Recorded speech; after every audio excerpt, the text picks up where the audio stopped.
Olá, pessoal! Voltamos aqui com o nosso terceiro tópico, que eu acho importante a gente conversar sobre síndrome do ovário policístico após ter entendido e como se trata, né, uma resistência insulínica, que vocês vão aprender aí ao longo do curso. A síndrome do ovário policístico, quase sempre ela está associada com resistência insulínica e síndrome metabólica, tá? Dislipidemia.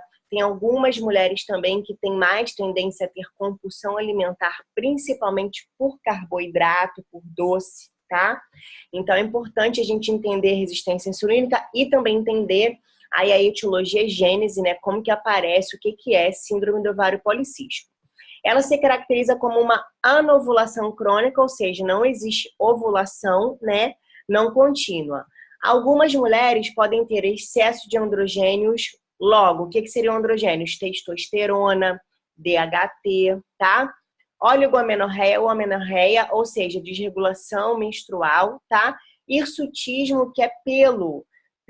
Geralmente elas têm pelo aqui na base do queixo, tem pelo aqui na parte lateral da face, tá? Acne e alopécia, que é queda de cabelo. Distúrbios metabólicos do carboidrato pode acontecer em 45% dessas mulheres.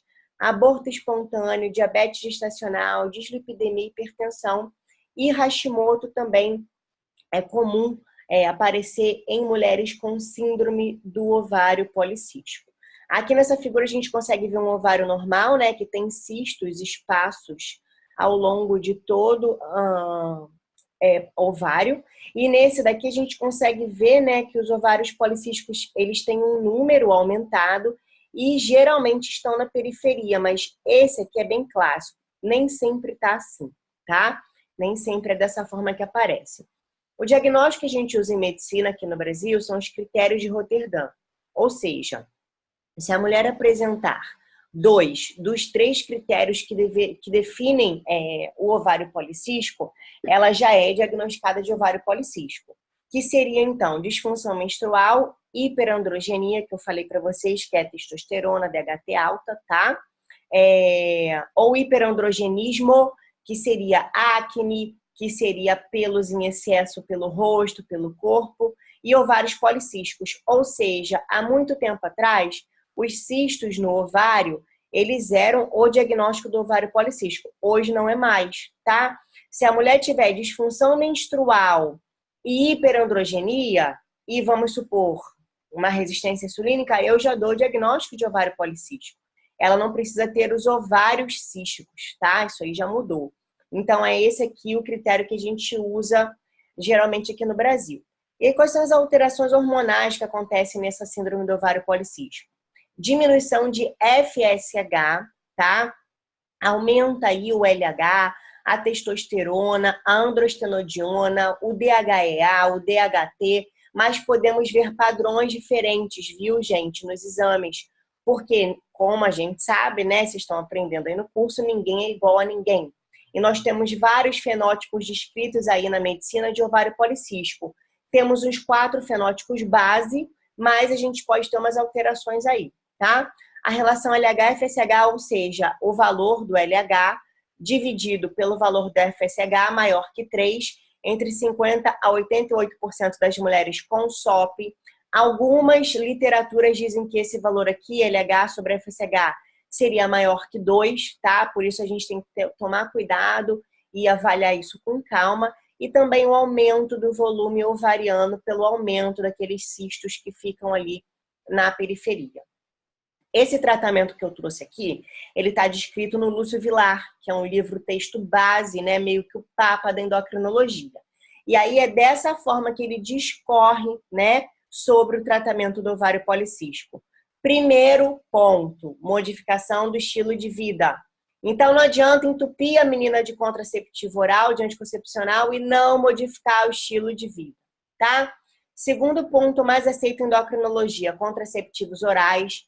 Pode-se usar a cipotrerona, finasterida, flutamida, espironolactona e metformina, que são as minhas preferências, tá? As glitazonas, não gosto muito. Vou conversar com vocês mais à frente, mostrar que elas podem engordar, tá? Citrato de clomifeno aí para quem está tentando engravidar.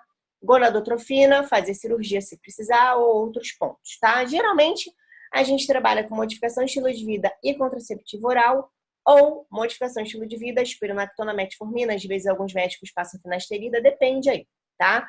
Do fenótipo desse nosso paciente. Trouxe aqui alguns exemplos de ovário policístico.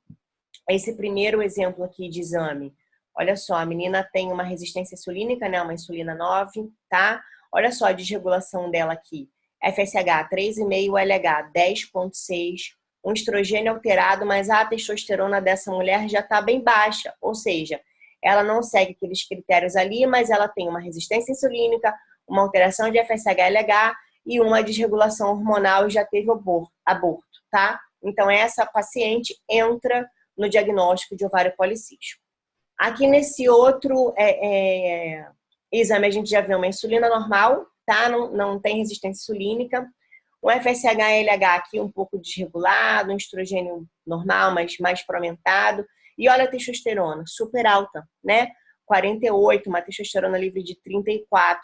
Então, essa mulher aqui também tem, ó, desregulação de FSH-LH, tem uma testosterona aumentada e tem hirsutismo, tem muitos pelos pelo corpo, muitos pelos pelo rosto, tá? Já entrou também no critério aí de ovário policístico, mesmo não tendo cisto no ovário, mesmo não tendo insulina alterada.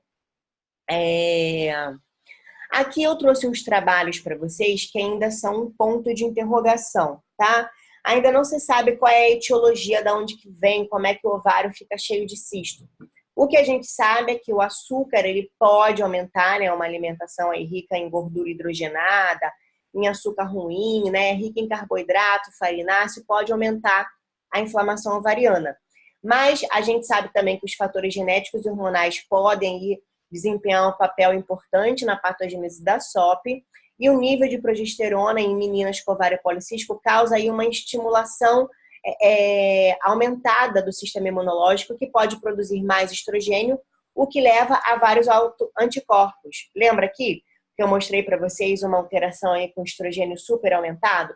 Então, existe aí ainda um ponto de interrogação, mas parece que o ovário policístico pode ser uma doença autoimune. E como a gente sabe, né, que doenças autoimunes, uma acaba levando a outra, pode ser por isso que o Hashimoto tem uma maior prevalência nessas mulheres com ovário policístico. Isso é apenas uma hipótese ainda, tá? Mas pode ser que daqui a alguns anos a gente já tenha uma resposta melhor, né? Parece que nessas meninas com ovário policístico foram encontrados vários anticorpos positivos, como os antinucleares, os antitireoides, os antiespermáticos, anti-SM, anti-estona, anti-anidrase carbônica, os anti-ovarianos e as anti-ilhotas.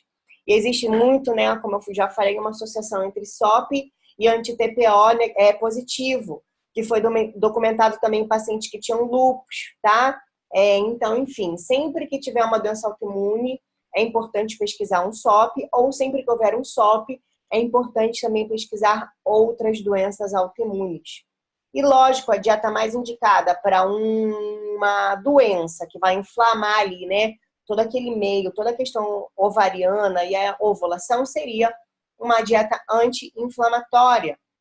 E aí eu trouxe para vocês aqui que uma dieta, né, que na verdade seria uma dieta à base de comida de verdade, né, isso que é uma dieta anti-inflamatória, ela reduz, né, esse hiperandrogenismo, que consequentemente vai melhorar também a resistência insulínica, né, vai reduzir aí essa inflamação que acontece por conta do excesso de androgênio ali no ovário, ok?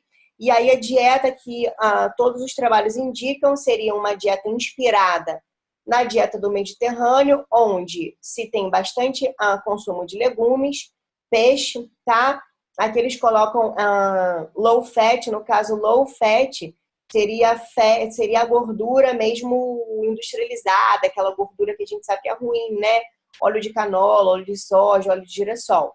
As gorduras boas, né, seriam o ideal, que seria a monoinsaturada, que é o abacate, o óleo de abacate, o azeite, tá? Então, uma dieta contendo mais ou menos em torno de 50% de carboidrato. Eu, particularmente, gosto de fazer dietas com menos carboidrato para ovário policístico, tá? Em torno de 30%, 40%. 25% de gordura boa, 25% de proteína. E reduzir, como eu falei, né, as gorduras saturadas e melhorar o aporte de fibra da dieta. Só quero mostrar para vocês aqui que esse trabalho, ele diz que o pão não tem problema.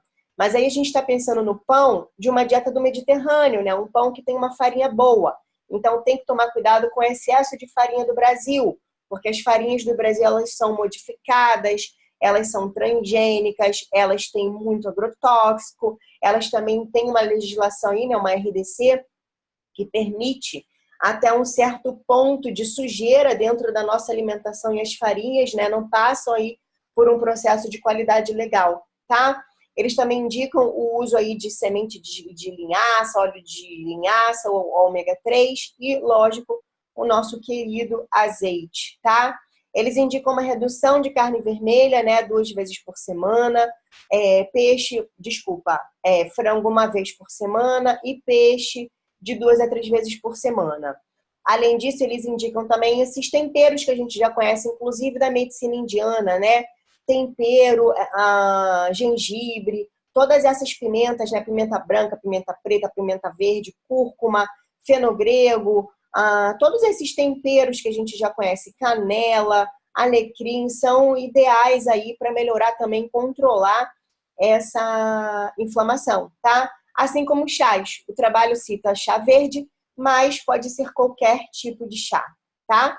Aqui eu trouxe para vocês só uma tabela desse mesmo trabalho sobre a dieta anti-inflamatória, que os pacientes fizeram essa dieta aí com uma pegada mais mediterrânea, melhorando, ó, PCR, que é o marcador inflamatório de 9, caiu para 5, tá?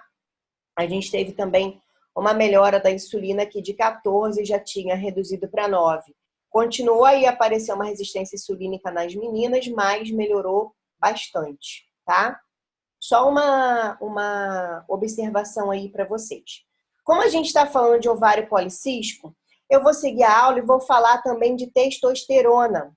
Aqui essa aula é mais focada para o público masculino, que eu quero que vocês entendam por que a gente repõe testosterona, tá? Então, nosso próximo tópico será esse. Em breve nos vemos aqui novamente. Galera, um beijo e tchau!